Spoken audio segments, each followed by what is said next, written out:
नमस्कार, दूरदर्शन के कार्यक्रम नमस्कार एमपी में आप सभी का स्वागत है। मैं हूं आपके साथ प्रिया। तो सबसे पहले तो फ़ोन नंबर इसलिए बता देती हूँ, सजीव फ़ोन इन कार्यक्रम से आप जुड़े हुए हैं, यानी कि लाइव प्रोग्राम इस वक्त आप देख रहे हैं। 12 बजे से 1 बजे तक फ़ोन लाइन हमारी खुली रहेंगी, तो फटाफट फ़ोन नंबर नोट कीजिएगा। लैंडलाइन नंबर से शुरू करते हैं। तो भोपाल का कोड, क्योंकि अगर आप भोपाल से बाहर से लगाएंगे तो कोड लगाना पड़ेगा, तो 0755-266-0049। इसी के साथ निःशुल्क सेवा का इस्तेमाल कीजिए। टोल फ्री नंबर बता देती हूँ, 1800-233-0040। आपके सवालों का इंतजार रहेगा, क्योंकि दो महत्वपूर्ण विषय के साथ हम एक बार फिर से हाजिर हैं। तो चलिए बता देते हैं आज की तारीख, यानी कि तिथि क्या कहती है। तिथि कह रही है विक्रम संवत 2080 ज्येष्ठ माह कृष्ण पक्ष चतुर्थी तिथि 9 मई 2023 और दिन है मंगलवार। आप सभी का दिन मंगलमय हो, यही कामना करते हैं। और जिन लोगों के लिए आज का दिन खास है, यानी जिनका आज बर्थडे है, एनिवर्सरी है, किसी भी मायने में आज का दिन खास है, उनके लिए दूरदर्शन परिवार बहुत सारी शुभकामनाएं उनको देता है। आप खूब तरक्की करें, आगे बढ़े, खुश रहें।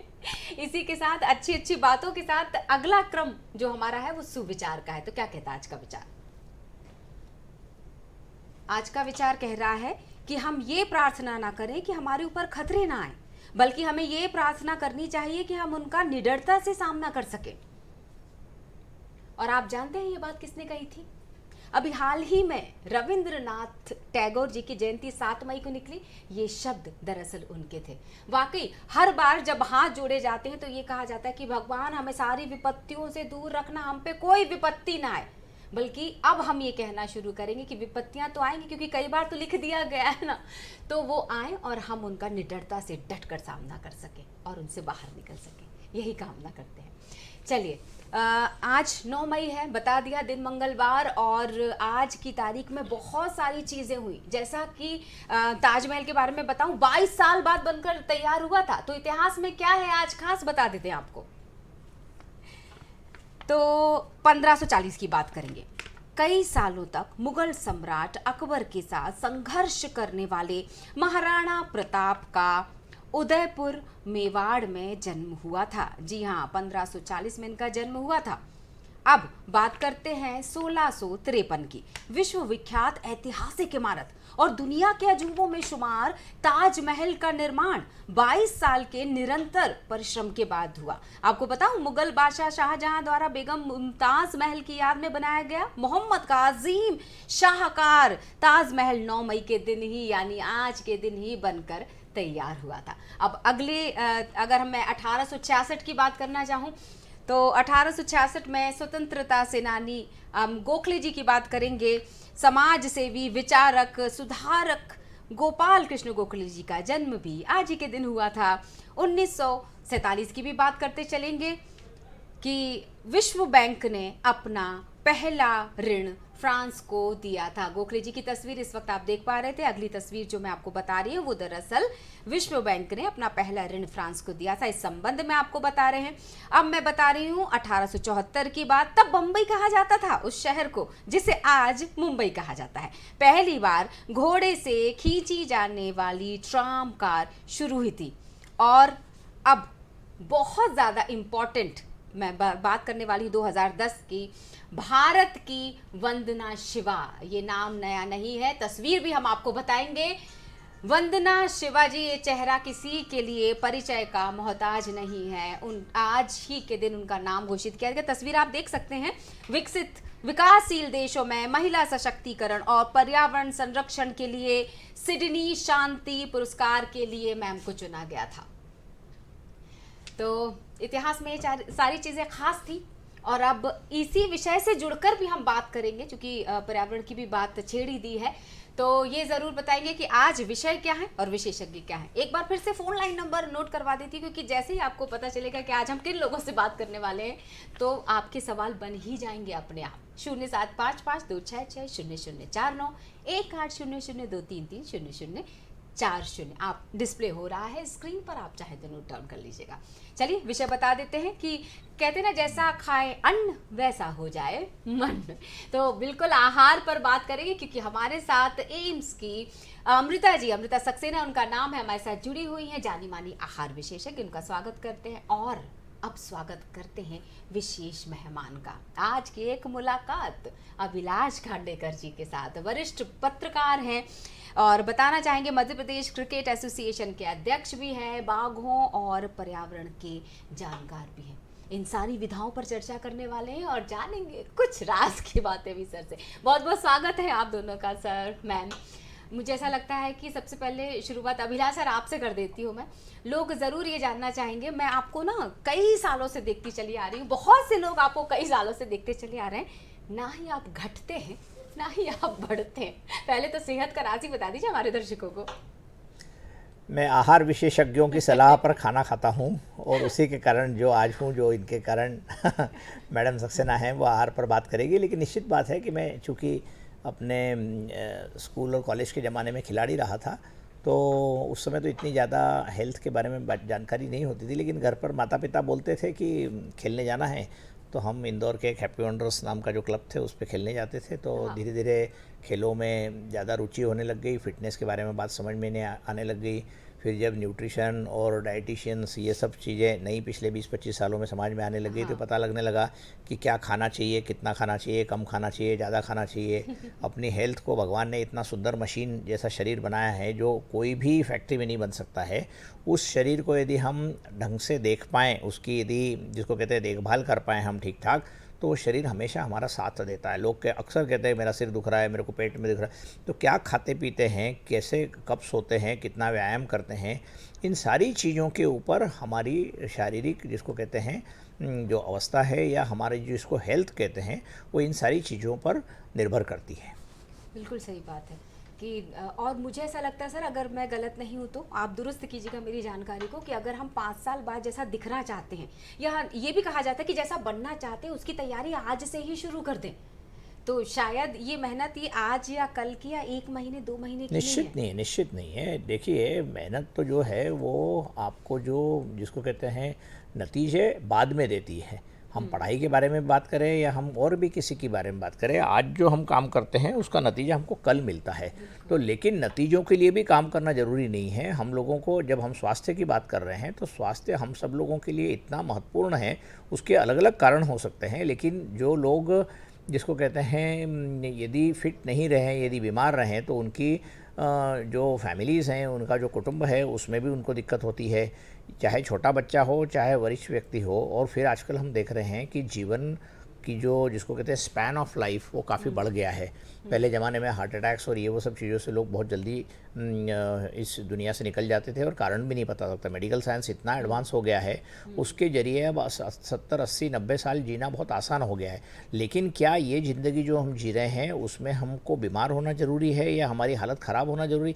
यदि हम अपनी तरफ ठीक ठाक देख पाएँ, और आजकल जो विज्ञान इतना आगे बढ़ गया है, जैसा हमारे साथ में मैडम सक्सेना भी हैं, वो भी बताएंगी, तो हम यदि ठीक ठाक खाएं, हालांकि ये बात भी निश्चित है कि जो हम खा रहे हैं, मुझे कई बार ये चिंता होती है कि हमारे जो बाहर से आने वाले बच्चे अलग अलग शहरों में पढ़ने आते हैं, वो नूडल्स खाते हैं, वो ठेलों पर जो चीज़ें मिलती है 10 रुपये 15 रुपये में जो डिश मिलती है उनको नूडल्स या बाकी बहुत सारी चाइनीज़ वगैरह खाते हैं। तो साफ़ सफाई का ध्यान भी रखना बहुत ज़रूरी है खाने पीने में। तो आज के ज़माने में जब जिस तरीके से तेज़ी से जनसंख्या बढ़ रही है, अलग अलग शहरों में आपने पिछले दिनों देखा होगा कि मध्य प्रदेश के बहुत सारे बच्चे, उसमें खिलाड़ी भी थे, जो मणिपुर में पढ़ने के लिए गए हैं। अब वहाँ पर उनके हालात क्या हैं, किस तरीके से वो क्या खा पी रहे हैं। तो खाने पीने का ध्यान रखना बहुत, और वो भी सीजन्स के हिसाब से रखना पड़ता है। गर्मी बहुत ज़्यादा है तो क्या खाना है, ठंड के दिनों में क्या खाना है, सुबह क्या खाना है, शाम को क्या खाना है। ये मैं इसमें कोई एक्सपर्ट नहीं हूँ, विशेषज्ञ नहीं हूँ, मैडम सक्सेना है, आप बाकी के प्रश्न उनसे पूछिए। लेकिन मैं ये कहना चाह रहा हूँ कि सभी लोगों को, जो दर्शक हमारे देख रहे हैं, उन लोगों को अपनी अपनी सेहत का ध्यान रखना चाहिए, पानी काफ़ी पीना चाहिए, व्यायाम करना चाहिए और हमेशा साफ़ सफाई का जीवन जीना चाहिए। खाने पीने के मामले में भी चीज़ें ऐसी नहीं खानी चाहिए कि जो बहुत तेल वाली हो या जो बहुत बाहर से कुछ भी मिलता हो। तो बहुत हमारे आज देश में, मेरे को ये कहने में बहुत दुख है इस बात का, कि बाहर से जो सामान मिलता है या हम होटल्स में जाते हैं वो अक्सर ख़राब रहता है खाना। जो घर का खाना है मम्मी ने बनाया हुआ, भाभी ने बनाया हुआ, बेटी ने बनाया हुआ जो खाना है वो निश्चित रूप से किसी भी होटल से बहुत अच्छा खाना होता है। पानी भी बाहर का आजकल साफ़ नहीं मिलता है हमको, और पानी के कारण, पीने के कारण बहुत सारी बीमारियां फैलती है। तो इन सब चीज़ों का ख्याल रखना चाहिए। बिल्कुल सही बात है। आपने जो बातें कही उनसे सवाल तो बन ही रहा था बहुत देर से। अमृता जी, क्या वाकई मौसम के अनुसार खान पान होना चाहिए, डाइट चार्ट एक फिक्स हो जाना चाहिए? सर ने बताया, लेकिन अभी तो मौसम ही हमारे अनुरूप नहीं चल रहा। गर्मी के दिनों में बारिश का माहौल देखने को मिल रहा है। क्या ऐसे समय में भी खान पान को बदल देना चाहिए? जी, अगर ऐसा मैं पूछूं तो हमें अपने सेहत का तो ध्यान रखना ही रखना है ना। जैसा कि आपने बोला कि हमने जैसा जैसा खाया अन्न वैसा पाया मन, तो इसका अर्थ ही ये है कि जो हम खा रहे हैं उसका हमारे मन पर, हमारे शरीर पर बहुत ही गहरा प्रभाव पड़ रहा है ना। और क्या है कि आजकल हमने अपनी दिनचर्या इतनी बिगाड़ रखी है ना। हम सुबह देर तक सोते हैं, रात में देर तक जगते हैं, रात में हम हैवी खाना खाते हैं, हमारा मील जो होता है वो रात में ज़्यादा होता है, गरिष्ठ भोजन करते हैं, ठीक है, बाहर खाना खाते हैं। तो हमारी ये सारी जो दिनचर्या का असर है वो फिर हमारे शरीर पर पड़ता है, ठीक है। मेडिकल साइंस जितना एडवांस हुआ है उसके साथ साथ बीमारियां भी वो जल्दी होने लगी है ना। जो बीमारियां हमको 50 साल की, 60 साल की उम्र में सुनने को मिलती थी, आज वो 30 साल, 40 साल और कुछ में तो 25 साल के बाद ही हम देख सकते हैं। जैसे डायबिटीज़ हो गया, ठीक है, थायराइड है, हार्मोनल इम्बैलेंस है। आजकल तो जो छोटी छोटी बच्चियां हैं, अब मतलब आपका 15 साल 16 साल की लड़कियां हैं, उनको भी आपको PCOD, PCOS, हमको ये सारी बीमारियां अब सुनने में आती हैं ना। तो इन सब का जो मुख्य कारण है वो ये है कि हमने अपना लाइफस्टाइल बिगाड़ रखा है, अपनी दिनचर्या को बिगाड़ रखा है। तो पहले हमें अपनी दिनचर्या सुधारने की ज़रूरत है, जैसा कि हमारे पुराणों में भी है। और बहुत पीछे नहीं भी जाएं, हमारे पूर्वज ही थे, वो सुबह 4 बजे, बोला जाता है ब्रह्म मुहूर्त में उठना, ठीक है। अब आप 4 बजे नहीं उठ सकते तो कम से कम आप 6 बजे, 6:30 बजे तो उठ ही सकते हैं। अपने लिए एक आधा घंटा निकाल सकते हैं, आधा घंटा आप कुछ कसरत करके आएँ, है ना। सबसे बड़ी चीज़ होती है कि हम कंसिस्टेंट रहें। हम जो भी कर रहे हैं, ऐसा नहीं है कि आज हमने आधा घंटा कर लिया, फिर 2 दिन नहीं किया, फिर 4 दिन बाद हमने फिर कर लिया, फिर नहीं किया। तो ऐसा नहीं होना चाहिए। कोई भी मौसम है, अगर हम अपनी एक दिनचर्या बनाते हैं और हम उस दिनचर्या में रहते हैं, तो हम पे किसी भी मौसम का वो कुप्रभाव नहीं होगा, ठीक है। और हम बहुत अच्छे से अपने लाइफ को, अपनी हेल्थ को बैलेंस करके चल पाएंगे। बिल्कुल सही बात है। बिल्कुल सही बात है कि हर एक चीज़ का ध्यान रखना कितना ज़रूरी है। ऐसा मैं बचपन से सुनती चली आ रही थी, मेरे घर के बड़े कहते थे कि सूरज के उगने के पहले उठ जाओ, भोर सवेर जिसको हम बोलते थे। तो मैं अगले सवाल रखूंगी, लेकिन उससे पहले एक कॉलर हमारे साथ जुड़ चुके हैं, अभिलाष अमृता जी। देखते हैं उनका सवाल किसके लिए है। नंद स्वरूप मिश्रा इनका नाम है और ये बाराबंकी से है। बहुत बहुत स्वागत है मिश्रा जी, सवाल रखिएगा। मुझे लगता है अमृता जी से आप सवाल करना चाहते हैं। नमस्कार सर, मैं नंद स्वरूप मिश्रा हूँ बाराबंकी से। मैं जानना चाहता हूँ कि घर में 3 प्रकार के लोग होते हैं, बच्चे होते हैं, बूढ़े होते हैं, जवान होते हैं। तो इनको जो है अलग अलग कैटेगरी के कौन से भोजन देने चाहिए जिसमें हमारे तत्व हो, कैल्शियम हो, विटामिन हो, प्रोटीन हो, पता हो। और एक चीज और, घर में कोई गर्भवती महिला तो उसके साथ खान पान का कैसा रखरखाव रखना चाहिए और उसके साथ कैसा व्यवहार रखना चाहिए। बिल्कुल, बहुत बहुत शुक्रिया, बहुत अच्छा सवाल किया उन्होंने जी। ये बात तो सही है कि हमारे घर में सभी लोग होते हैं, बच्चे भी हैं, बुजुर्ग भी हैं, ठीक है, गर्भवती महिलाएं भी हैं, सभी लोग हैं। तो अब खाना तो सबका एक साथ ही बनता है, ऐसा नहीं है कि भोजन हम तरह तरह का या सबके लिए अलग अलग बनाएंगे, है ना। पर हम उसमें ये कर सकते हैं कि हम एक बैलेंस डाइट लें, ठीक है, जो बच्चों के लिए भी होगी और बुज़ुर्गों के लिए भी होगी, ठीक है। तो उसमें हम ये ध्यान रखेंगे कि जैसे गर्भवती महिलाएं हैं तो उनका पोषण बहुत अच्छा होना चाहिए। सबसे बड़ी चीज़ है कि समय का ध्यान रखना। जब हम सोकर उठते हैं, आजकल की हमारी दिनचर्या ये हो गई है, नाश्ता तो कोई करता ही नहीं है, ठीक है। हम ले रहे होते हैं 11 बजे, या घर में महिलाएं भी हैं, जब वो घर के काम पूरे निपटा लेंगी उसके बाद वो 11 साढ़े 11 बजे बैठकर भोजन करती हैं। तो इसलिए बहुत ज़रूरी है जब हम सुबह सोकर उठते हैं, उठने के 1 से 1.5-2 घंटे के अंतराल पे ही हमको सुबह नाश्ता करना है। और नाश्ता करने की हैबिट बुज़ुर्गों की भी होनी चाहिए, बच्चों की भी होनी चाहिए, महिलाओं की भी होनी चाहिए। सभी को सुबह उठ के 2 घंटे के अंतर पे नाश्ता करना है। जो हमारा नाश्ता नाश्ता है वो बैलेंस्ड होना चाहिए, जिसमें हमारा एक कार्बोहाइड्रेट पार्ट होना चाहिए, प्रोटीन होना चाहिए, ठीक है, साथ में थोड़ा फाइबर होना चाहिए। तो अब मैं इसको आपको बताऊं तो आप कैसा ले सकते हैं कि एक हमको अनाज का पोर्शन लेना है, ठीक है, उस अनाज में हम सुबह अगर कुछ मोटा अनाज लेते हैं, मोटा अनाज जैसे कि हमारा दलिया हो गया, ठीक है, जितने हमारे मिलेट्स होते हैं जैसे कि कोदू है, कुटकी है, भगर, राजगिरा, ठीक है, तो इस तरह की चीज़ें आप उसमें शामिल कर सकते हैं। तो इनका आप उपमा बना सकते हैं, दलिया बना सकते हैं। इसमें हमें अब फाइबर डालना है तो इन्हीं को सब्जी डाल के बना सकते हैं। हाँ, प्रोटीन ऐड करना है तो उसी में आपने एक मुट्ठी मूंग डाल दिया, अंकुरित किया हुआ मूंग डाल दिया, या आपने यही चीज़ ले रहे हैं साथ में थोड़ा सा दही ले लिया, तो वो एक बैलेंस मील हो जाएगा। आपको बहुत ज़्यादा भी नहीं बनाना है और अलग अलग भी नहीं बनाना है, जो कि सबके लिए सभी खा सकते हैं, आराम से बिल्कुल खा सही सकते बात। हैं। सर, महिलाओं के स्वास्थ्य की चर्चा हो रही है, यानी बताया अमृता जी ने कि किस तरह से परिवार के साथ साथ महिला को अपना ध्यान भी रखना चाहिए। अब एक सवाल मेरा आपके लिए भी तैयार हो रहा था, इसी पैरेलल समानांतर। कहते हैं कि एक पुरुष की सफलता के पीछे महिला का हाथ होता है, क्या वाकई ऐसा सच है? अगर आपके दृष्टिकोण से मैं सवाल रखूं, अभिलाष सर। निश्चित रूप से, निश्चित रूप से। देखिए, हमारे देश में या पूरे विश्व में भी आप देखें थोड़ा बहुत तो पॉपुलेशन का इम्बैलेंस होगा, लेकिन महिला और पुरुषों का के बिना ये जीवन चक्र चल नहीं सकता। इसीलिए भगवान ने महिला और पुरुष दो अलग अलग जिसको कहते हैं जेंडर्स बनाए, और उसके कारण बहुत सारे समाज में बहुत सारी ऐसी चीज़ें हैं जो महिलाओं के बिना संभव ही नहीं है। तो ये अंग्रेजी की कहावत निश्चित रूप से ठीक है कि behind every successful man there stands a woman. वो चाहे उनकी माताजी हो, उनकी पत्नी हो, उनकी सहेली हो, उनकी बेटी हो, कोई भी हो। तो कहने का मतलब ये है कि एक अकेला पुरुष या एक अकेली महिला, इससे मुझे मालूम नहीं है कहावत पुरुष ने बनाई कि महिला ने बनाई, लेकिन फिर मुझे लगता है कि किसी महिला ने बनाई होगी और वो थोड़ा सा उनको वो झुकता हुआ वो दिया है।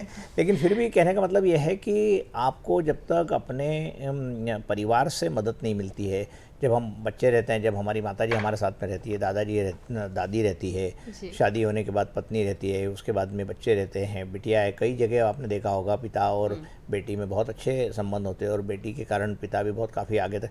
तो मुझे तो 2 बेटियां हैं और एक ही पत्नी है, तो वो सभी लोग मेरे साथ में हैं। मेरी माताजी का भी मेरे पर आशीर्वाद है। तो कहने का मतलब ये है कि बिना महिला और मैं, आप देखो, आप सामने यदि स्क्रीन दिखाया जाएगा तो मेरे तो दोनों तरफ महिलाएं बैठी हैं, तो मतलब वैसे ही मैं माइनॉरिटी में हूँ। तो कहने का मतलब है बिना महिलाओं की ये दुनिया चल नहीं सकती है। उनसे इंस्पिरेशन मिलती है। हमारे यदि हम पौराणिक उसमें भी जाएं तो बहुत सारी देवियां हैं जिनके आशीर्वाद से ही हम आगे बढ़ पाते हैं। तो महिलाओं का जो भूमिकाएं हैं किसी भी व्यक्ति के जीवन में, वो निश्चित रूप से बहुत महत्वपूर्ण है। सर, बहुत दूर नहीं जाते हम, सिर्फ भोपाल की अगर हम बात करें खाली, तो महिला शासकों ने भोपाल को मतलब इसको चलाया, शहर को इसको चलाया और बेगमों का शहर है।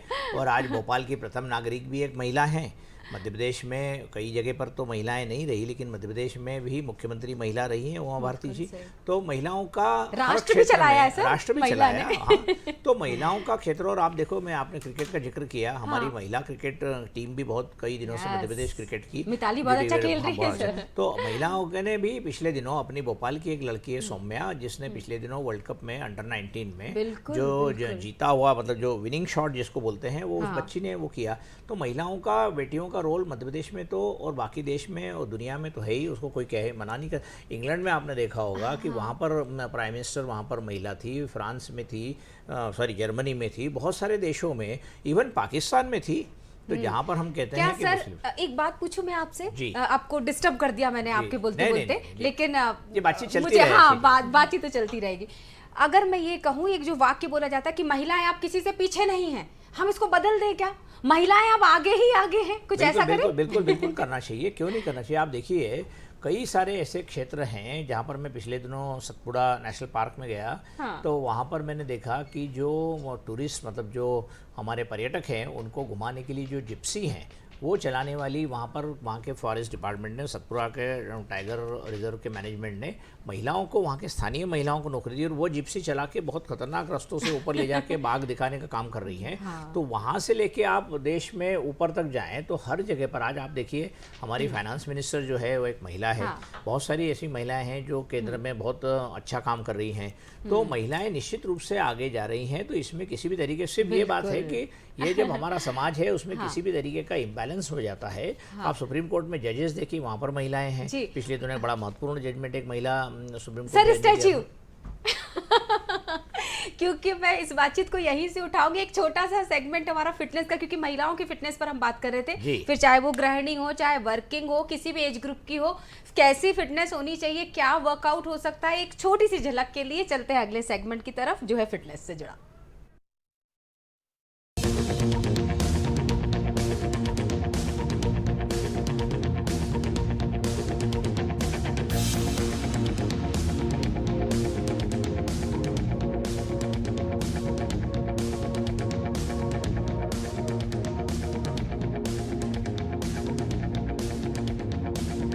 आइए बातचीत करते हैं कुछ लोगों से जो साइकिल की सैर का आनंद लेकर आए हैं और अपने आप को फिट रखने की जुगाड़ में हमेशा लगे रहते हैं। Hello sir. हेलो, कैसी? बढ़िया। आप ये साइकिल चला रहे थे, मैं बहुत देर से आपको देख रही थी। इसके बारे में हमें कुछ बताइए, ये कैसे इसे रेंट बाय ऐप चार्टेड है, ये क्या कुछ करते हैं और क्या आप यहाँ रोज़ साइकिल चलाने आते हैं? हाँ जी, हम लोग daily fitness point of view से साइकिल चला रहे हैं और ये चार्टर्ड बाइक ने एक नया सिस्टम लगभग पिछले 9-10 महीने से शुरू किया था, तो हम इसके साथ भी हो गए। इसके पहले भी हम लोग अपनी भी साइकिल चलाते रहे जहाँ भी मौका मिला। इसमें इस चार्टर्ड बाइक में खासियत ये है कि ये एक ऐप से, मोबाइल ऐप से चल जाता है और मोबाइल ऐप आपको डाउनलोड करना है अपने मोबाइल फ़ोन पर, एंड्रॉयड कोई भी फ़ोन हो उस पर हो जाता है। और उसमें फिर आप इसका 300 रुपीज़ हम लोग जैसे पे करते हैं 3 मंथ्स के लिए, या 12 मंथ्स के लिए आप 1000 रुपीज़ के करीब पेमेंट करने से पूरे 12 मंथ चला सकते हैं। इसमें ऐप डाउनलोड करने के बाद हमें ऐप को ओपन करना रहता है। देन उसका QR कोड इस बाइक का स्कैन करना होता है।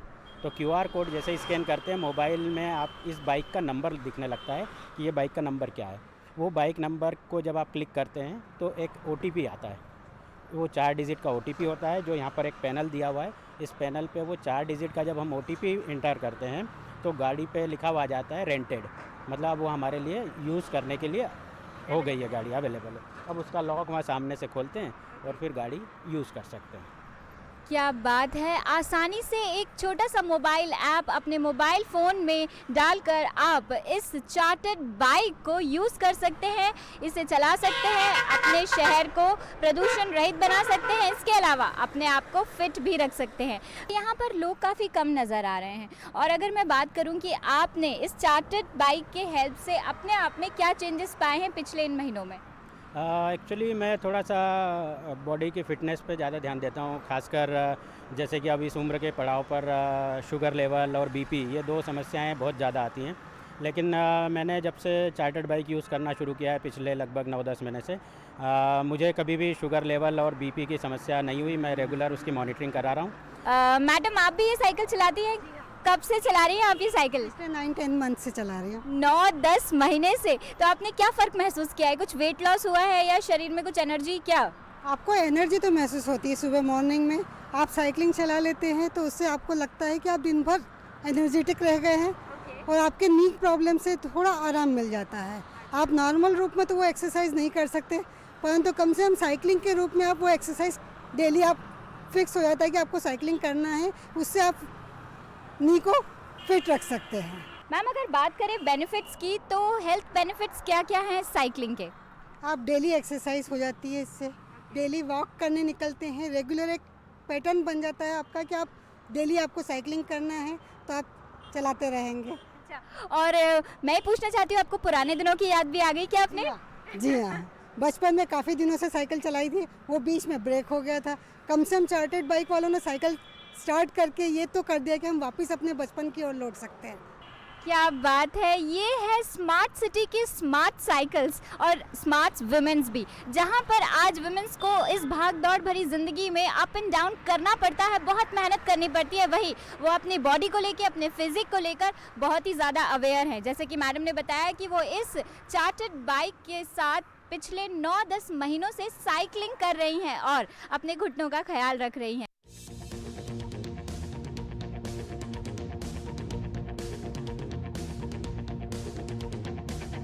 मैम, बहुत अच्छा लगा आपको साइकिल चलाते हुए देखकर। आप वर्किंग हैं?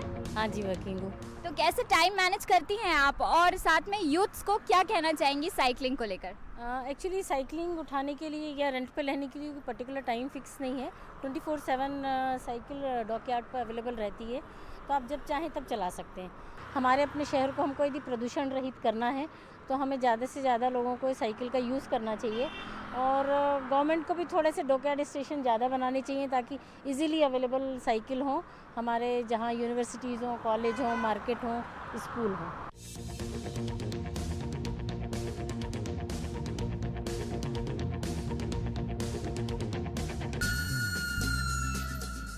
तो आप समझ गए ना अच्छी तरह कि साइकिल चलाना कितना ज़रूरी है सेहत, अच्छी सेहत के लिए। पूरा वर्कआउट हो जाता है अच्छी तरह से। तो आप अगर कुछ भी नहीं कर रहे हैं, घर में साइकिल पड़ी हुई है, रखी नहीं बोला मैंने, अगर पड़ी हुई है तो उसको दुरुस्त करवाइए और निकल जाइए आधे घंटे के लिए साइकिल चलाने के लिए। दिन भर आप तंदुरुस्त रहेंगे और अच्छी पॉजिटिव एनर्जी भी मिलेगी। अब अगला सवाल रखूं मैं हमारे विशेषज्ञों से। आपको बता दूं कि फ़ोन लाइन खुली हुई है, सजी फ़ोन इन प्रोग्राम इस वक्त आप नमस्कार MP देख रहे हैं 0755-266-0049, और टोल फ्री नंबर का इस्तेमाल भी कीजिएगा 1800-233-0040। इसी रिदम में याद कीजिए, आपको नंबर रट जाएंगे दूरदर्शन के। अभिलाष सर, बहुत सारे लोगों के साथ आपका एक्सपीरियंस रहा। सबसे पहले मैं जिन शख्सियत की बात करने जा रही हूँ उनके बारे में, उनसे रिलेटेड सवाल रखने से पहले बता दूं हमारे दर्शकों को, ये जो साल 2023 है इसे इंटरनेशनल ईयर ऑफ मिलेट घोषित किया गया है। क्यों घोषित किया गया है ये तो मैं पूछ ही लेती हूँ पहले अमृता जी से, और इससे रिलेटेड आपसे क्या सवाल रखने वाली हूँ इस जवाब के बाद आपसे पूछ लूँगी। क्या कारण हो सकता है, और थोड़ा सा मिलेट की भी जानकारी आप दे ही दीजिए अमृता जी। जी, मिलेट जो होते हैं, मोटा अनाज जो होता है, ये पोषण से भरपूर होता है, ठीक है। और जो जैसे मध्य प्रदेश में तो ये बहुत ही ज़्यादा मात्रा में उगाया जाता है। अब सिर्फ मध्य प्रदेश नहीं, हमारे पूरे भारतवर्ष में ही मिलेट बहुत ही अधिक मात्रा में उसकी पैदावार होती है, और ये पोषक तत्वों से भरपूर है, जिसमें प्रोटीन्स बहुत अच्छी मात्रा में हैं, फाइबर काफ़ी अच्छी मात्रा में है, और विटामिन्स, मिनरल्स हो गया, कैल्शियम है, वो सब बहुत अच्छी मात्रा में होता है ना। तो जब हम ये वाली चीज़ें ये खाते हैं तो जो हमारी लाइफस्टाइल के आजकल की बीमारियां हैं, हम उससे भी बचते हैं। उसके अलावा हमारी सेहत भी बहुत अच्छी होती है, और इसको भारत का ही इनिशिएटिव रहा है, हमारे प्रधानमंत्री जी का इनिशिएटिव रहा है कि इसे अंतर्राष्ट्रीय लेवल पे इसको सम्मान मिला है। और वापस से जो हम गेहूं और चावल, जब हरित क्रांति हुई थी, ग्रीन रिवॉल्यूशन हुआ था, तो उस टाइम पे पैदावार बढ़ानी थी, तो गेहूं का और चावल का प्रोडक्शन बहुत ज़्यादा किया गया, और जो हमारे मेन अनाज थे वो दबके रह गए।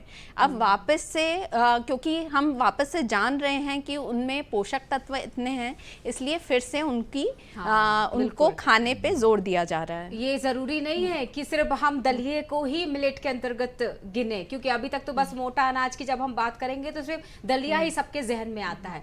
अमृता जी ने बताया कि कितनी सारी चीज़ें हैं जो इसके अंतर्गत आती हैं, तो इसके महत्व को समझना पड़ेगा क्योंकि सेहत के लिए बेहद ज़रूरी है।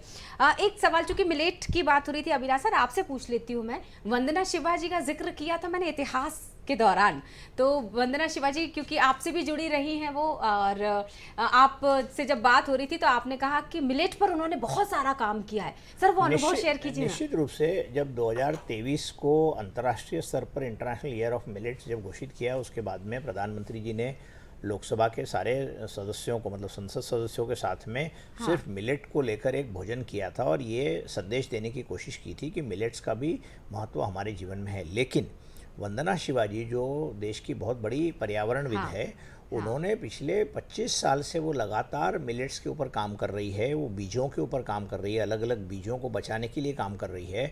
उन्होंने जिसका ग्रीन रिवोल्यूशन का अमृता जी ने जो जिसको कहते हैं हरित क्रांति का जो जिक्र किया, उसके खिलाफ में वो खड़ी रही थी। उनका ये कहना था कि अब वो समय निकल गया है जब हरित क्रांति की ज़रूरत है और सिर्फ गेहूं गेहूं गेहूं। अब मध्य प्रदेश में भी आप देखिए लगातार एक सोयाबीन का राज्य था, धीरे धीरे ये गेहूं में की पैदावार बढ़ाने में सफल हो गया और मध्य प्रदेश देश का लगभग पहला राज्य बन गया पंजाब के बाद, और पंजाब को भी पीछे के दे दिया, ऐसा मुख्यमंत्री शिवराज सिंह लगातार बोल रहे हैं। लेकिन यदि हम सिर्फ गेहूं खाने लग जाएंगे तो जो खा ही रहे हैं इतने सालों से, या सिर्फ चावल पर हम निर्भर रहेंगे, तो बाकी प्रोटीन्स और बाकी विटामिन्स और बाकी सारी चीज़ें जो हमको खाने के लिए, शरीर को तंदुरुस्त रखने के लिए, तो उसमें वंदना जी का काफ़ी बड़ा योगदान रहा है। उन्होंने समाज में इसके लिए जागरूकता फैलाने का बहुत काम किया है कई वर्षों से, कि आप सिर्फ गेहूं और चावल से खाने से नहीं चलेगा, और वो बीजों को जो बचाने, जो उन्नत बीज हैं पुराने ज़माने में जिनके बारे में लोगों को बहुत कम जानकारी है, उनको बचाने के लिए, मिट्टी को बचाने के लिए उन्होंने कई सारे आंदोलन किए। वो सरकार के खिलाफ खड़ी रहती है, खुद डॉक्टर भी रही है और वो एग्रीकल्चर साइंटिस्ट भी मानी जाती है। तो उन्होंने पर्यावरण के एक ऐसे मुद्दे को चुना जिसकी तरफ कम लोगों का नजर भी था। रहे सर, ताकि ये चेहरा निश्चित अच्छी रूप से तरह ये दिमाग चेहरा, में- ये बहुत बड़ा फेमस चेहरा है। और उनके साथ में पिछले दिनों, मतलब 2-3 साल पहले मैंने बुरहानपुर में एक व्याख्यान माला में अर्चना चिटनीस जी ने हमको बुलाया था, हम दोनों ने भाषण दिए थे। तो बहुत काम कर रही है वो, ज़मीन पर देहरादून में रहती है। लेकिन मूल बात यह है कि वो जो काम कर रही है, जो हमारे पूर्वजों ने पहले से ही किया था, आज से 50 साल, 60 साल, 70 साल पहले तक हम बहुत ज़्यादा गेहूं का प्रचलन नहीं देता था। लेकिन जब स्वामीनाथन साहब ने जब ग्रीन रिवॉल्यूशन शुरू किया था, उसके पीछे का उद्देश्य ये था कि उस समय हमारे देश में अन्न की कमी थी, गरीबी ज़्यादा थी, तो गेहूं उगाना सस्ता है, सामान्य है, चावल का उगाना, तो ये सारी चीज़ें होने के बाद अब ये समय आ गया है कि ग्रीन रिवॉल्यूशन के भी बियॉन्ड जाकर हमको सोचना चाहिए। वही काम वंदना शिवाजी कर रही है, रिकॉल करवा रही हैं दरअसल जो चीज़ें दब चुकी हैं सर, अगर ये कहें तो गलत नहीं होगा इनके बारे में। और ऐसी बहुत सारी महिलाएं हैं। मैं अगला सवाल अमृता जी से रखने वाली हूँ, लेकिन सर चूंकि अभी महिलाओं का जिक्र हो रहा है और सशक्तिकरण पर हम चर्चा कर रहे हैं, तो ऐसे ऐसे क्षेत्रों में उनका हस्तक्षेप रहा है जहाँ शायद एक स्वप्न की तरह सोचा जाता था। उसी में से एक नाम था जिनके साथ आपका बहुत अच्छा अनुभव रहा है सर, क्योंकि आप इस क्षेत्र से जुड़े हैं, क्रिकेट के क्षेत्र से। हिंदी में क्रिकेट की कमेंट्री करने वाली चंद्रा नायडू की मैं बात कर रही हूँ दरअसल। तो वो पहली ऐसी महिला थी भारत की। मैं गलत नहीं हूँ सर? मैं चाहूंगी क्योंकि क्रिकेट का हम जिक्र करेंगे, क्रिकेट का भी जिक्र है, महिलाओं का भी जिक्र है, लेकिन मेरे को ये कहते हुए दुख है, पिछले दिनों उनका निधन हो गया था। लेकिन भारत के सर्वप्रथम क्रिकेट कैप्टन 1932 में जब इंडियन टीम इंग्लैंड गई थी, तो 1932 में जो क्रिकेट की कैप्टनशिप भारतीय क्रिकेट टीम की करी थी, वो सीके नायडू साहब थे, उनकी बेटी थी वो। उन्होंने रेडियो पर कॉमेंट्री करना, वो खुद क्रिकेट भी खेलती थी, उन्होंने रेडियो में कॉमेंट्री करना शुरू किया था। इंग्लिश की प्रोफेसर थी इंदौर के कॉलेज में, और पिछले दिनों से काफ़ी बीमार थी, उनका निधन भी हो गया, उनको हम श्रद्धांजलि भी देंगे। लेकिन उन्होंने निश्चित रूप से इंदौर जो क्रिकेट की कैपिटल कही जाती थी एक ज़माने में, क्योंकि होलकर्स की जो टीम थी वो लगातार रणजी ट्रॉफी जीतती थी, तो उस ज़मीन से दो अलग अलग कमेंटेटर्स आए। तो चंद्रा नायडू जी महिलाओं के इसमें क्रिकेट कमेंट्री करती थी, और सुशील दोषी का नाम सुना होगा, जिनको पिछले दिनों पद्मश्री मिला, उन लोगों ने। तो हम जो पर्यावरण में जो काम करते हैं, मेरे कुछ फोटो दिख रहे हैं, ये रणजी ट्रॉफी लेते हुए मैं पिछले साल जून में बेंगलोर का फोटो है जो स्क्रीन पर दिख रहा है, हमारे वाइस प्रेसिडेंट सलूजा जी भी उसमें हैं। तो कहने का मतलब ये है कि आपने चंद्रा जी का जिक्र छेड़ा, इसलिए क्रिकेट का भी सामने वो आ रहे हैं। लेकिन पर्यावरण के मामले में और जो आहार के बारे में अमृता जी बोल रही हैं, इनको हम अलग अलग करके नहीं दे सकते हैं, क्योंकि हम जो जिस वायु को हम या जिस एयर को हम इनहेल करते हैं वो यदि शुद्ध नहीं होगी तो हमारे को बीमारियां फैलेगी। यदि जो पानी पी रहे हैं वो शुद्ध नहीं होगा तो हम बीमार पड़ेंगे। जो अन्न खा रहे हैं वो यदि उसमें कुछ गड़बड़ियाँ होंगी। आपको याद होगा कि लगातार समय समय पर पर्यावरणविद इस मामले पर चिंता व्यक्त कर रहे हैं कि हमारी ज़मीन जो है वो ख़राब हो रही है, क्योंकि हम बहुत ज़्यादा यूरिया या बहुत ज़्यादा केमिकल्स का वापर कर रहे हैं, और उसके कारण हमारे भी शरीर में इस तरीके की जिसको कहते हैं टॉक्सिक दवाइयाँ या फर्टिलाइजर्स जाने अनजाने में हमारे में जा रहे हैं, और उसके कारण हमको ट्रीटमेंट के लिए डॉक्टर के पास दौड़ दौड़ के जाना पड़ता है। तो समाज जिस तरीके से विकसित हो रहा है, उसमें मुझे आपने भी जिक्र किया कि गर्मी के दिनों में बारिश होने लगी, उसके समय में क्या करना चाहिए। तो एक ज़माने में ये कहा जा रहा था, हम अभी भी कह रहे हैं वैसे, कि क्लाइमेट चेंज होने वाला है। तो मैं आज आपके दर्शकों को बताना चाह रहा हूँ कि क्लाइमेट चेंज अर्थात जलवायु परिवर्तन होने वाला नहीं है, जलवायु परिवर्तन हो चुका है। इसीलिए आपने देखा होगा 7 दिन पहले मैं कान्हा में था, एक इंटरनेशनल वाइल्ड लाइफ कॉन्फ्रेंस के लिए, उसके बारे में बात करेंगे अपन बाद में। Yes, sir. उस समय मैंने सुना कि भोपाल में बहुत बड़े बड़े ओले गिरे। तो आप बताइए कि अप्रैल और मई में यदि बारिश की ये हाल हो गई और यदि जमीन तपेगी नहीं तो उसमें से जो अन्न का उत्पादन होगा यदि वो Climate नहीं change हुआ ही इसका तो कारण ये है क्या, सर? क्लाइमेट चेंज हो गया है। मतलब क्योंकि यदि आप देखेंगे एक ज़माने में हमारे पास में 3 तरीके की ऋतु होती थी। एक बारिश का समय होता था, एक ठंड का समय होता था और गर्मी होती थी, और ये 4-4 महीने का समय था।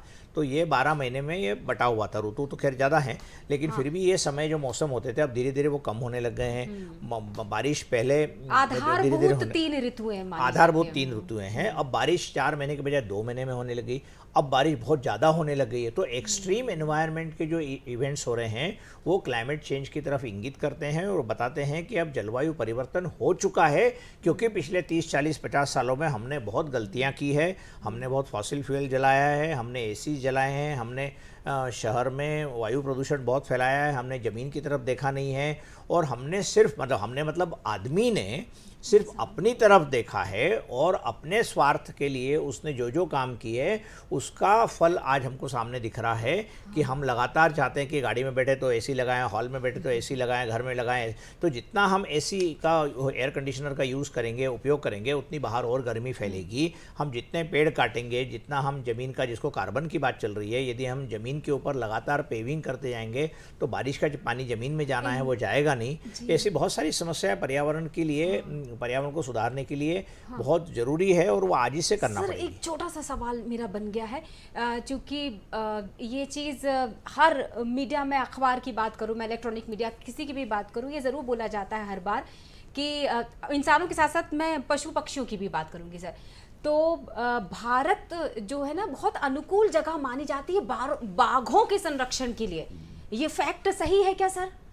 ये बिल्कुल सही है। बाघ जो है, जो हमारे यहाँ जो जिसको कहते हैं रॉयल बंगाल टाइगर जिसको कहते हैं, जो पट्टे वाला बाघ जो यहाँ पर भी दिख रहा है, तो पट्टे वाला बाघ जो है हमारा राष्ट्रीय पशु है और पूरे विश्व के 13 या 14 ही देशों में पाया जाता है। पिछले दिनों प्रधानमंत्री नरेंद्र मोदी जी ने मैसूर में इसकी कुछ फिगर्स और इसके जो लैंडस्केप के बारे में जानकारियाँ जिसको कहते हैं रिलीज़ की थी, प्रकाशित की थी। उसके चलते ये पता लग रहा है कि भारत में बाघों की संख्या अब बहुत बढ़ने वाली है। करीब 600, 650 के आसपास तक मध्य प्रदेश में ही जाने की संभावना है और 3500 के आसपास पूरे देश में बाघ हैं। तो बाघ का मतलब क्या हुआ कि बाघ जहाँ रहता है वहाँ का जो फॉरेस्ट या वहाँ का जो वन या वहाँ का जो अधिवास है वो अच्छा रहे, मतलब नेचुरल। बाघ कोई शहरों में तो रहता नहीं, बम्बई, चेन्नई, इंदौर, बेंगलोर में तो मिलता नहीं। बाघ जंगल में रहता है। जंगल की जो हवा, वहाँ की जो स्थितियाँ हैं, मतलब उसको इकोलॉजी कहते हैं, यदि वो वहाँ की ठीक है, वो जंगल की हेल्थ ठीक है, जंगल का मतलब जिसको कहते हैं कि वहाँ के ग्रासलैंड्स, उस पर भी बात करना है मेरे को कि वहाँ के ग्रासलैंड्स अच्छे होंगे, मतलब जहाँ के यदि घास अच्छी होगी तो वहाँ पर हिरण और नीलगाय ज़्यादा होंगे, वो ज़्यादा होंगे तो शेर को, बाघ को खाने को मिलेगा, बाघ को खाने को मिलेगा, तो उसके कारण वो जंगल भी अच्छा रहेगा। आज जो हमारे यहाँ करीब 51-52 नेशनल, पूरे देश में नेशनल टाइगर रिजर्व्स हैं, वहाँ से बहुत सारी नदियाँ निकलती, तो वो टाइगर रिजर्व्स वहाँ है जहाँ पर बहुत घना वन है।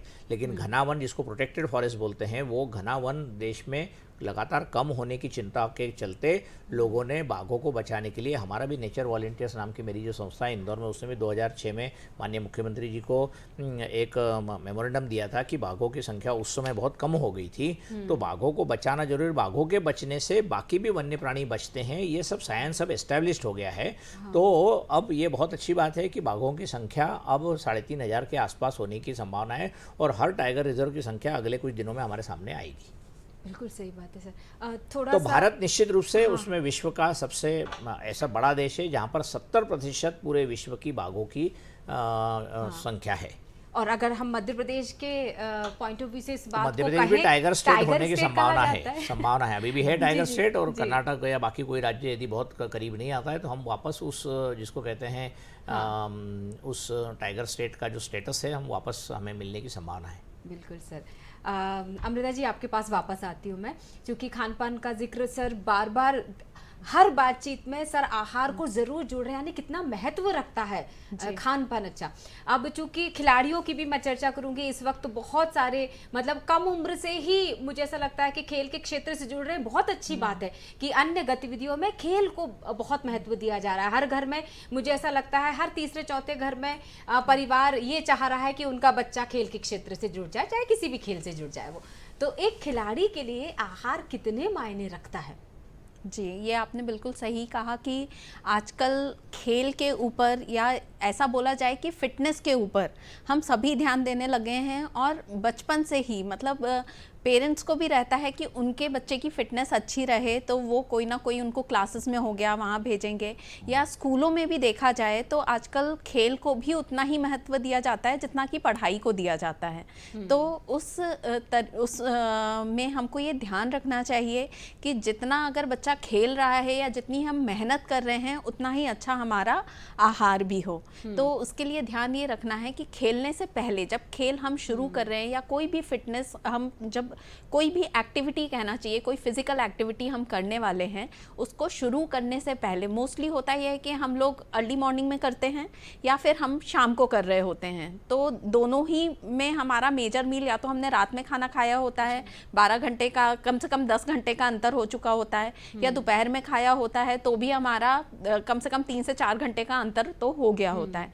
तो एक्टिविटी को शुरू करने से पहले हमें कुछ ना कुछ कार्बोहाइड्रेट लेना चाहिए। हम एक केला ले सकते हैं, केला हो गया, उबला हुआ आलू हो गया, ठीक है। ऐसी कोई भी एक कार्बोहाइड्रेट हमको लेना चाहिए पहले, क्योंकि जैसे रात में हमने भोजन किया है और इतना अंतर हो गया है और सुबह हम तुरंत ही बिना खाली पेट चले जाएंगे तो हो सकता है कि आपको चक्कर भी आ जाए, ठीक है। तो इसलिए ये है कि एक थोड़ा सा कुछ हम मील ले लें, कोई कार्बोहाइड्रेट पोर्शन ले लें। उसके बाद खेलने के बाद फिर प्रोटीन पे ऊपर हमें बहुत ज़्यादा ध्यान देना है, क्योंकि हमने जो फिजिकल एक्टिविटी की है तो हमारा मसल बिल्डअप भी होता है उससे, और बहुत ज़्यादा हम एनर्जी यूज़ भी करते हैं ना। तो उस मसल बिल्डअप के लिए बहुत ज़्यादा ज़रूरी है कि उस समय हम प्रोटीन्स लें। तो प्रोटीन में ऐसा नहीं है कि जैसे जिम ट्रेनर बोलते हैं आपको प्रोटीन शेक घोल के ही पीना है तो ही आपको प्रोटीन मिलेगा, उसकी बिल्कुल ज़रूरत नहीं है। आप अपना घर का ही चीज़ें हो गई, दूध है, दही है, ठीक है। हमारे यहाँ सत्तू होता है ना, आप छाछ में सत्तू घोल के पी सकते हैं, पानी में घोल के पी सकते हैं, दही में भी घोल के पी सकते हैं। तो सत्तू लिया जा सकता है। प्रोटीन्स के लिए हम अंकुरित मूंग ले सकते हैं, अंकुरित अनाज हो गया वो हम ले सकते हैं। यही जैसे मोटा अनाज है, रागी, ज्वार, बाजरा, कोदू, कुटकी, भगर, ये वाली चीज़ें हम ले सकते हैं, ठीक है। या हम पनीर भी ले सकते हैं, पनीर हो गया, मूंगफली हो गया, ये सारी चीज़ें हम लिस्ट अभी बता रहे हैं, सूची में जिन जिन चीज़ों को हम रखते चले जा रहे हैं। अगर बच्चों के बिहाफ में ये सवाल मैं करूं और सारे माता पिता सहमत होंगे मुझसे, इस वक्त जो दर्शक देख रहे होंगे, खास तौर से अगर मैं शहरी क्षेत्रों की बात करूं, ग्रामीण क्षेत्र में तो फिर भी जो थाली रख दी जाती है ना, परिवार के साथ बैठकर वो खा लेते हैं। लेकिन शहरी क्षेत्र में डाइनिंग टेबल पर अगर उस थाली के साथ एक दूध का गिलास रख दिया जाए तो मुझे लगता है कि दूध का गिलास छोड़ देते हैं, क्योंकि वो दूध पीना पसंद नहीं करते। तो अगर मैं ऐसे बच्चों के लिए ये सवाल रखना चाहूँ जो खान पान से दूर भागते हैं, पौष्टिकता से दूर भागते हैं, कैल्शियम प्रोटीन से दूर भागते हैं, तो क्या कहना चाहेंगे आप? आहार का क्या महत्व है? ये आजकल ये बहुत ही आम बात है कि बच्चे हेल्दी खाने से दूर भागते हैं और उनको जितना भी हमारा कचरा होता है, मतलब जैसे हम जंक फूड कहते हैं, उनको वही अच्छा लगता है क्योंकि वो टेस्टी होता है, ठीक है। आपको स्वाद अच्छा आ रहा है, वो आपको अच्छा लग रहा है, वो अंदर जाके क्या कर रहा है उससे बच्चों को तो कोई लेना देना नहीं है, पर उनकी ये हैबिट कुछ हद तक इसमें हमारे मीडिया का भी रोल है इसमें, और मैं उसमें कुछ किसी को इंगित नहीं करना चाहता हूँ, लेकिन इसमें भी क्योंकि विज्ञापन की जो दुनिया है वो भी बच्चों को बिगाड़ रही। क्यों जी, बिल्कुल सही कहा सर आपने। मैं भी यही बोलना चाह रही थी कि इसकी जो शुरुआत होती है ना, वो उस समय से हो जाती है जब बच्चे ने बोलना भी चालू नहीं किया होता है। जब हम बोलते 6 महीने के बाद, हम 6 महीने के बाद जब हम पूरक आहार चालू करते हैं तो माँ के लिए भी आसान है, घर वालों के लिए भी आसान है कि आप कमर्शियल फूड ले आइए, ठीक है, सैरेलैक ले आइए, घोल के खिला दीजिए, है ना। तो जब आपने शुरुआत ही कमर्शियल फूड से की हो तो फिर बच्चे का टेस्ट तो आगे जाके उसी के लिए बनेगा। इसलिए अगर आप तब से ही उसे घर का खाना खाने की आदत देंगे। आप बच्चे को चॉकलेट नहीं दीजिए, आप उसकी जगह बच्चे को बहुत बढ़िया। अंजीर दे सकते हैं, आप उसको खजूर पकड़ा सकते हैं, है ना। आप बच्चा चॉकलेट के नाम पे मांगता है, आप उसे बोल सकते हैं ये इंडियन चॉकलेट है, ठीक है। अगर आप बच्चे को शुरू से मुनक्का और ये उस बच्चे के खाने बारे की में जरूर डालेंगे। बता दीजिए जो देर रात तक मोबाइल चलाता है, माता पिता से छुप छुप के, सुबह देर से उठता है, तो किसी चीज में मन नहीं लगेगा तो खाना क्या खाएगा वो। जी इसके लिए भी मैं ये बोलूँगी, अगर माता पिता खुद मोबाइल चला रहे होंगे तो बच्चा भी चलाएगा ही। आपको अपने घर का एक टाइम टेबल बनाना चाहिए कि रात के 9 बजे के बाद, या जैसे हमारे यहाँ पहले भी घरों में होता था, हम सब एक साथ बैठकर खाना खाते थे, उसमें पूरा परिवार अपनी दिनचर्या, अपने आपस की चीज़ें डिस्कस करता था। उस समय कोई टीवी, कोई स्क्रीन कितने नहीं बजे चलता खाना खाना था। चाहिए रात का, ये बताइए। जी बता दीजिए। हाँ, आइडियली रात में 7 से 8 के बीच में हमें खाना खा लेना चाहिए, बहुत लेट नहीं करना चाहिए। पर अगर आपका कोई व्यस्तता है तो उसके कारण भी अगर आप जाते हैं तो भी कोशिश करें कि 9 बजे तक खाना खा लें, क्योंकि हमें खाना खाने के 2 से 2.5 घंटे के बाद सोना चाहिए, तुरंत नहीं सोना चाहिए। लाइफस्टाइल बहुत गड़बड़ हो गई है सर। पर ये हमारे ही हाथ में है। देखिए, किसी का शिफ्ट ड्यूटी है तो उसमें वो अपना बैलेंस बना सकते हैं, पर मोस्टली लोगों की जो दिनचर्या होती है हम उसे मैनेज कर सकते हैं। मुझे लगता है एक बात में इसको समेटा जा सकता है कि बहाने देना बंद कीजिए। जी, बिल्कुल। हर चीज के रास्ते हैं, हर समस्या का समाधान है, हर सवाल का जवाब है।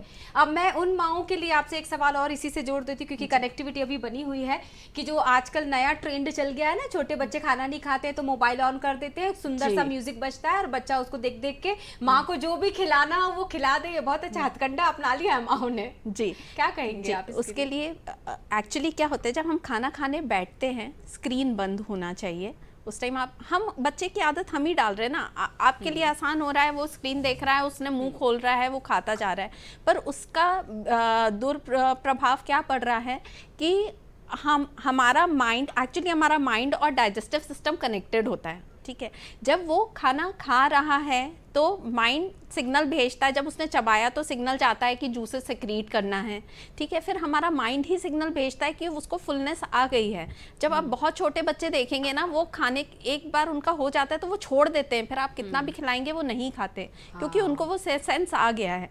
अभी बच्चों को वो सेंस ही नहीं है, क्योंकि आपका माइंड तो स्क्रीन देखने में लगा हुआ है। तो इसलिए बहुत जरूरी है कि कितना आसान होता है, फिर बच्चों पे डाल देते मतलब हैं। डाइनिंग टेबल पर जब आप बैठे हैं या इवन जमीन पर बैठकर भी खाना खा रहे हैं, कहीं पर बैठकर जब आप खाना खा रहे हैं, तो आपका पूरा ध्यान खाने में होना चाहिए और मोबाइल को दूर रखकर खाना खाना चाहिए। ये हर परिवार में ये नियम बनाना बहुत जरूरी है। भाई 15 से 20 मिनट की बात होती है, 15 से 20 मिनट खाने में कंसंट्रेट कर ले, एक टाइम टेबल बना दे। और चबा चबा कर खाएं। मना नहीं कर रहे हैं। 32 बार पर चबाना है क्या सर? मैं पूछना बाद में चाहूंगी। ज्यादा ही कहते हैं, पूरा जब तक चबाएंगे नहीं, जब तक वो पूरा महीन नहीं हो जाएगा, अब तब एक आप आदत कि जो बड़ों खाना में भी में- है अमृता जी, इसका जवाब मैं अलग एंगल से सर से लेना चाह रही हूँ। एक्चुअली मैं सर ध्यान से सुन लीजिएगा मेरे इस सवाल को। जी। एक बहुत प्रसिद्ध व्यंग्यकार हैं, आप भी जानते हैं, अनुज जी, आप तो बहुत अच्छी तरह परिचित हैं, अनुज खरे। उन्होंने एक व्यंग किया था कि अगर बेस्वाद खाना खाना है तो टीवी चला दो, फिर आपको जो खाना है टीवी देखते देखते आप सारा खाना खा जाते, कई बार आपको पता नहीं चलता कि खाने में नमक ही नहीं था। ये ऐसा पूरी इनकी किताब है इस पर आधारित सर। अनुज हमारे मित्र हैं, उन्होंने बहुत अच्छी किताब लिखी है। लेकिन मूल बात यही है कि हम यदि हमारी लाइफस्टाइल को यदि बहुत ही ख़राब करते जाएंगे तो हमको बार बार डॉक्टर्स के पास जाना पड़ेगा। हमारी जिसको कहते हैं कि फाइनेंशियल, मतलब जो आर्थिक हालात भी हमारे ख़राब हो जाएंगे। कोई भी, हम सब मिडिल क्लास के लोग हैं, उससे भी कुछ लोग कम नीचे के स्तर के होंगे जो शायद टेलीविज़न का शो देख रहे होंगे। तो क्या हर बार डॉक्टर्स के पास जाना एडवाइजेबल है या हो सकता है क्या? तो आहार के जरिए ही हम अपना फिटनेस रख सकते हैं। समय का जिसको कहते हैं अनुशासन यदि हम ढंग से रखें तो हमारे क्रिकेट में भी हम देखते हैं, चूँकि क्रिकेट का मैं अध्यक्ष हूँ मध्य प्रदेश क्रिकेट एसोसिएशन का, तो उसमें भी हमारे जो कोच हैं चंदू पंडित, उन्होंने भी बहुत स्ट्रिक्ट, मतलब बहुत कड़क अनुशासन के साथ खिलाड़ियों को रखा है, तो उसके कारण परफॉर्मेंस भी अच्छा होता है। और जैसा अमृता जी ने कहा कि खाना खाने का जो समय है वो भी फिक्स होना चाहिए, व्यायाम का समय फिक्स होना चाहिए। बहुत लोग नहीं कर पाते हैं इसको, लेकिन इस शो के जरिए हम वापस ये बताना चाहेंगे कि जो बिगड़ती हमारी लाइफस्टाइल है उसको संभालना आज ही ज़रूरी है। और यदि बच्चे वो पढ़ाई भी करते हैं, खेलने भी जाते हैं, उनको अपने दोस्तों के साथ भी जाना है, तो सभी लोगों के पास में जो भी कार्यक्रम देख रहे हैं वो भी, और हमारे यहाँ पर जो स्टूडियो में हम सब लोग बात कर रहे हैं, वो सब लोगों के पास सिर्फ 24 घंटे हैं। सही बात। किसी के पास भी 25 घंटे नहीं है इस देश में, चाहे वो प्रधानमंत्री हो, मुख्यमंत्री हो, बहुत बड़ा उद्योगपति हो, क्रिकेटर हो। तो इस 24 घंटे की जो जिसको कहते हैं इसका जो मैनेजमेंट है, या इस 24 घंटे में आप क्या क्या काम कर सकते हैं, वो यदि आपने ठीक कर लिया तो आप सफल इंसान भी बन सकते हैं और एक स्वस्थ शरीर को भी आप उसका पालन पोषण कर सकते हैं। बिल्कुल सही कहा सर आपने कि अगर हम अनुशासन में रहेंगे, मतलब सबसे बड़ी बात है हमारा डिटर्मिनेशन कितना है। अगर हम डिटर्मिन्ड हैं, हमें अच्छी सेहत चाहिए है, तो हम उसके लिए डेडिकेटेड रहेंगे, उसको हम अपनी दिनचर्या में लाएंगे और उसे हम फॉलो करते रहेंगे, फिर हम उसमें कहीं भी इधर उधर नहीं जाएंगे। अनुशासित दिनचर्या जो है वो डॉक्टर्स के भी काम की है, वो बच्चों के भी काम की है जो स्कूल में जा रहे हैं, कॉलेजेस में जा रहे हैं, वो क्रिकेटर्स के भी काम की है, पत्रकारों के भी काम की है। हर व्यक्ति को अनुशासित जीवनचर्या यदि वो जीता है तो उसको सफलता भी मिलेगी और उसमें मेरे ख्याल से स्वास्थ्य की भी चिंता बहुत कम करना पड़ेगी। खुद पर शासन करने को ही अनुशासन भी कहा जाता है, तो एक श्रेणी ये भी है। और आज अगर हमें वो पेन फील हो रहा है उसको अपनाने में, तो ये भी है कि कल वो हमारी स्ट्रेंथ बन जाएगा, वो हमारी ताकत बनेगा। आज का दर्द कल की दवा से बचाएगा, कुछ ऐसा कहा जा सकता है। सर, आहार से थोड़ा बाहर निकलती हूँ मैं, बहुत आहार विशेष हो रहा था प्रोग्राम। सर, क्या कारण होता है, क्योंकि जो युवा देख रहे हैं ना, अब ये सवाल मेरा उनसे भी जुड़ा हुआ है, युवा दर्शकों से, बहुत कम वक्त में बहुत कुछ हासिल करना चाहते हैं सर, सफलता की चाह सब में होती है, लेकिन उतना परिश्रम नहीं करना चाहते। अगर मैं आपसे पूछूं, व्यक्तिगत सवाल है जिसका जवाब मैं जरूर आपसे फोर्सफुली लेना चाहूंगी, आपकी सफलता का मूल मंत्र क्या है? मुझे लगता है मुझे अभी सफल होना बाकी है, अभी सफलता का मूल मंत्र कहाँ से आ गया अभी। खैर वो अलग बात है, लेकिन देखिए सफलता जो है ये एक रिलेटिव टर्म है ना। जिस क्रिकेटर ने या पत्रकार ने या डॉक्टर ने, कोई अच्छा डॉक्टर हो जिसने 100 अच्छे जिसको कहते हैं सर्जरीज कर ली, लेकिन फिर भी उसको क्या हम सफल डॉक्टर कह सकते हैं, क्योंकि उसको और आगे जाना है। लेकिन मूल बात यह है कि अपने आप में आत्मविश्वास रहना चाहिए, पढ़ना लिखना खूब बहुत ज़रूरी है, हम लोगों को फिट रहना ज़रूरी है, और जो काम हमको हमारे साथ टीम के साथ में किसी भी क्षेत्र में हो वो यदि मिलता है, अनुशासन के साथ हम अच्छा काम करें। मैं तो बहुत क्षेत्रों में काम करता हूँ, मैं क्रिकेट का प्रेसिडेंट हूँ, वाइल्ड लाइफ में काम करता हूँ, तितलियाँ बचाता हूँ, बाघों के बीच में जाता हूँ। पिछले दिनों वाइल्ड लाइफ की कॉन्फ्रेंस कान्हा में हुई थी, वहाँ एक बात, यहाँ पर एक फोटो भी बताया गया था, तो वो मैं इंदौर में सिरपुर तालाब बचा रहा हूँ, तो कान्हा में ये बात अंतर्राष्ट्रीय विशेषज्ञों ने की कि हम घासों की तरफ, मतलब ग्रासेस की तरफ ध्यान नहीं दे रहे हैं, और जिस तरीके से हमारा जो देश विकास की तरफ जा रहा है, या हमारे फॉरेस्ट एरियाज जो हैं वहाँ पर, या शहरों में भी खुली ज़मीन आजकल बची नहीं, खुली ज़मीन पर घास उगना, उससे इकोलॉजिकल बैलेंस या जिसको बायोडायवर्सिटी कहते हैं, जैव विविधता, वो नहीं बचेगी। मैंने पिछले कुछ दिनों एक लेख लिखा था, उसमें मैंने ये लिखा था कि आप स्वार्थी बनिए। ये मैं वहाँ सिरपुर तालाब में पानी दे रहा हूँ, बटरफ्लाई पार्क में, जो फोटो दिख रहा है वहाँ पर हमारी टीवी। तो कहने का मतलब यह है कि वहाँ नगर निगम पानी नहीं दे रही थी, तो हम अपने घर से पानी ले जाकर देने का वो कोशिश कर रहे थे, क्योंकि हमको तितलियों का एक पार्क बनाना है, और जिसमें तितलियों का भी रहना महत्वपूर्ण है हमारे इस सारे पर्यावरण में।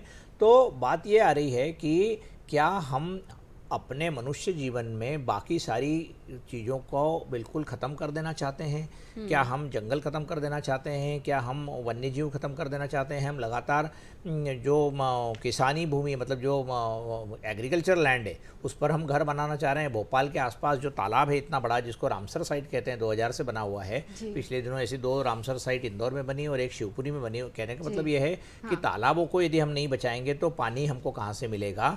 और उसके साथ में भी जो एक्वेटिक बायोडायवर्सिटी है, अनेक मछलियाँ हैं, मगरमच्छ हैं, कछुए हैं, वो सब रहते हैं, उनकी चिंता कौन करेगा?